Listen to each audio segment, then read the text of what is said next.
यापूर्वी आपण स्ट्रक्चर पाहिले, कॅनचं स्ट्रक्चर पाहिले. कॅन म्हणजे काय की करता एखादी गोष्ट करू शकतो किंवा काहीतरी होऊ शकतं. जसं की तू असतील तर तू बोलू शकते, तू बोलू शकतो, तुम्ही बोलू शकता, आपण बोलू शकतो आणि काहीही घडू शकते.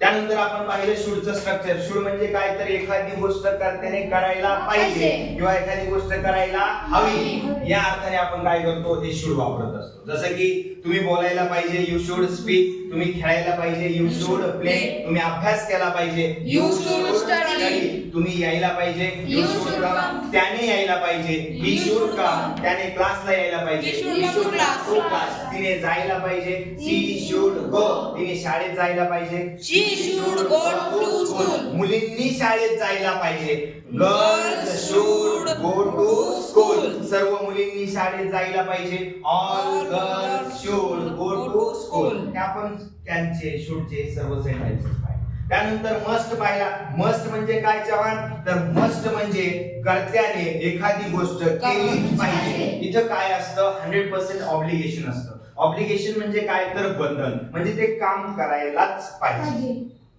जसं की तुम्ही सकाळी लवकर उठायलाच पाहिजे you must get up early in the morning. आपण आपल्या शिक्षकांचा रिस्पेक्ट आदर केलाच पाहिजे. We must respect our teachers. We must respect our teachers. आपण आपली पद्धत बदलायलाच पाहिजे. मेथड म्हणजे पद्धत. आपण आपली पद्धत बदललीच पाहिजे. We must change our method.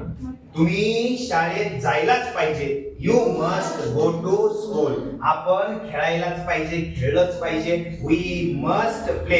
We must play. Okay. त्यानंतर आपल्याला पाहिजे नेक्स्ट स्ट्रक्चर, ते म्हणजे आहे या वुड लाईक टू. आता वुड लाईक टू म्हणजे काय पाहिजे सोपं. वुड लाईक टू म्हणजे काय तर कर्त्याला एखादी गोष्ट करायला आवडेल.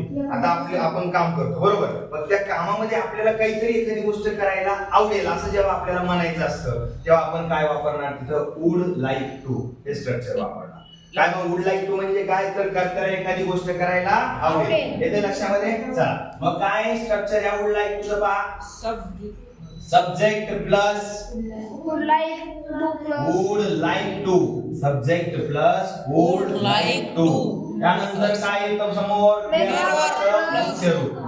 त्यानंतर असतं काय ऑब्जेक्ट किंवा त्या ऑब्जेक्टच्या ऐवजी आपण तिथं काय लिहू शकतो तर इथं आपण लिहू शकतो काय आरपीएस. आरपीएस म्हणजे remaining part of the sentences. Remaining part of the sentence म्हणजे काय भागदोई. Remaining part of the sentence वाक्याचा उर्वरित भाग. येते लक्षामध्ये. मग काय या स्ट्रक्चरचं meaning. Subject plus would like to main word plus object म्हणजे कर्त्याला एखादी गोष्ट करायला आवडेल.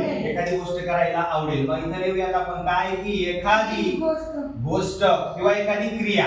एखादी गोष्ट करायला आवडेल.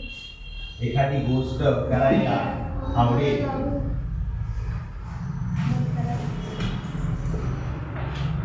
एखादी गोष्ट करायला आवडेल. लक्षामध्ये. आता स्ट्रक्चर तर आपल्याकडे आहे already. We have a structure. What is structure of this would like to.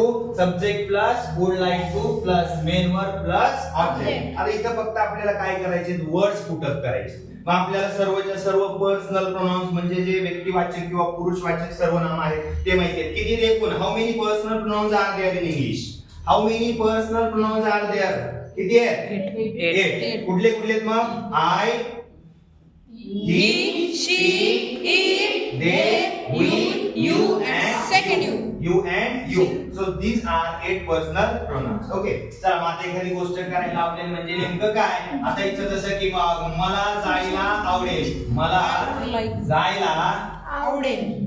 मला जायला आवडेल. आता कुठं काय आपण हे नंतर ठरवू. सध्या छोटे छोटे सेंटेन्सेस आपण इथं बनवूया. ठीक आहे. मला जायला आवडेल. मग काय म्हणाल मला जायला आवडेल. तेव्हा इथे शब्द सगळे काय म्हणून सब्जेक्ट कोण असणार आहे. बोला बडा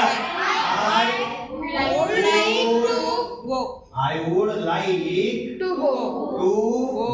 आपण इथे सेंटेन्सेस इन्क्रीज करू शकतो. काय मग मला शाळेत जायला आवडेल. I would like to go to school. मला क्लासला जायला आवडेल. I would like to go to class. मला पुण्याला जायला आवडेल. I would like to go to Pune. मग मला पुण्याला जायला आवडेल. I would like to go to Pune. मला संभाजीनगरला जायला आवडेल. I would like to go to Sambhajinagar. Okay next. मग त्याला यायला आवडेल. त्याला यायला आवडेल. आता मी इथं मराठीची वाक्य लिहिणार नाही, डायरेक्टली इंग्लिश. ठीक आहे. मग सांगा त्याला यायला आवडेल. बोला. To come. त्याला क्लासला यायला आवडेल. He would like to come to class. He would like to come to class. त्याला अभ्यास करायला आवडेल. त्याला अभ्यास करायला आवडेल. बोला पटकन. He would like to study. बोला पटकन. He would like to study. त्याला इंग्रजीचा अभ्यास करायला आवडेल. He would like to study English. He would like to study English. Next. आम्हाला सकाळी लवकर उठायला आवडेल. We would बोला पटकन. like to We would like to उठण्यासाठी काय रे? get up early in the We morning. would like to get up. कधी? Early in the morning. Early in the Morning. We would like to get up early in the Morning. म्हणजे आम्हाला सकाळी लवकर उठायला आवडेल. Next. त्यांना cricket खेळायला आवडेल. They would like to play cricket. They would like to Play cricket. They would like to play Cricket. त्यांना क्रिकेट खेळायला आवडेल. मग मला सांगायला आवडेल. I would like to tell. I would like to Tell. मला तुम्हाला सांगायला आवडेल. I would like to tell you. मला काम करायला आवडेल. I would like to- I would like to work with you म्हणजे तुमच्या सोबत. मला तुमच्या सोबत काम करायला I would आवडेल. like to work with you. त्याला आवडेल. He would like. तिला आवडेल. She would like. त्याला जायला आवडेल. He would like to go. त्याला काम करायला आवडेल. He would like to work. work. त्याला माझ्या सोबत काम करायला आवडेल. He would like to work with me. आम्हाला बदल करायला आवडेल. आम्हाला बदलायला आवडेल. We would like to change. We would like to Change. आम्हाला आमची विचार करण्याची पद्धत बदलायला आवडेल. We would like to change our thinking method. We would like to change our thinking Thinking method. मला खायला आवडेल.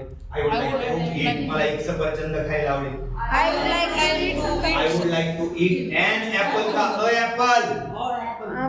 apple का an apple. An apple. An apple not the. कारण इथं जे ऍपल आहे याचं सुरुवात कशाने झाली या शब्दाची ए ने झाली आणि ए काय ऑवेल आहे का कॉन्सोनंट आहे? ऑवेल आहे का कॉन्सोनंट आहे? ऑवेल म्हणजे स्वर आहे. मग स्वराची सुरुवात झालेली असेल, उच्चार स्वराचा असेल आणि शब्द एकवचनी असेल तर आपण एन वापरतो. हे पाहिलेले आर्टिकल शिकत असतो. ठीक आहे. ओके.